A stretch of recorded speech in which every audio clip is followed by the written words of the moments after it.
बिस्मिल्लाहिर्रहमानिर्रहीम। अस्सलाम वालेकुम। मैं हूं असद अरशद और आप देख रहे हैं डेली न्यू पॉइंट।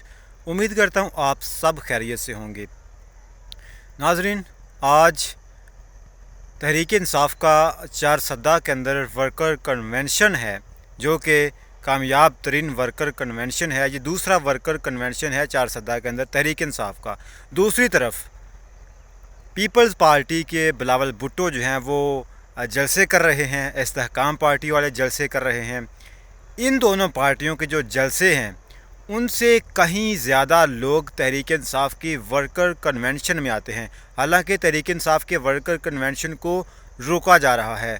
पुलिस जो है वो रास्ते बंद करती है, लोगों को वर्कर कन्वेंशन की तरफ आने नहीं देते। लेकिन इसके बावजूद भी लोग जो हैं वो तहरीक इंसाफ के वर्कर कन्वेंशन को कामयाब बना रहे हैं।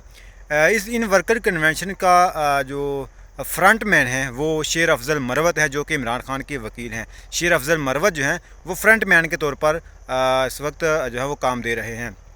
शेर अफजल मरवत जबकि दूसरी तरफ प्रेस कॉन्फ्रेंस होती हैं तहरीक इंसाफ को छोड़ने की, तो एक तरफ शेर अफजल मरवत जो हैं वो प्रेस कॉन्फ्रेंस करवाता है लोगों को तहरीक इंसाफ में शामिल करने की। तो शेर अफजल मरवत जो हैं वो तहरीक इंसाफ के लिए बहुत ज़्यादा जो है वो काम कर रहे हैं। और वो इलेक्शन उन्होंने नवाज़ शरीफ को चैलेंज भी किया है कि अगर इमरान खान इजाज़त दें तो मैं नवाज़ शरीफ के ख़िलाफ़ भी इसी के हल्के में इलेक्शन लड़ूंगा और इसको जीत कर दिखाऊंगा। तो ये नवाज़ शरीफ के लिए एक बहुत बड़ा चैलेंज है। दूसरी तरफ जेल के अंदर हालांकि इमरान खान ने इजाज़त ली हुई है, इजाज़त अदालत से मिली हुई है कि इमरान खान की उनके बेटों से फ़ोन पर बात करवाई जाए। आज इमरान खान के बेटे की सालगिरह थी, तो इमरान खान की जो बात है वो उनके बेटे से नहीं करवाई गई।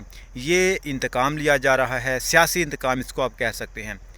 इमरान खान को तोड़ने की कोशिश की जा रही है, लेकिन इनकी तमाम हरबे जो हैं वो नाकाम होते हुए नज़र आ रहे हैं। इमरान खान किसी सूरत पर भी इनसे डील नहीं करेगा, क्योंकि इमरान खान का मैंने क्लिप देखा है जिसमें उन्होंने कहा था कि जो सियासत में जो लोग आते हैं या तो बहादुर हों या फिर उनको किसी किस्म की डील ना करनी आती हो। ठीक है, बहादुर लोग ही सियासत में आते हैं। तो इमरान खान जो है उन्होंने साबित कर दिया कि वो बहादुर है और वो अपनी बहादुरी की वजह से सियासत में आया है।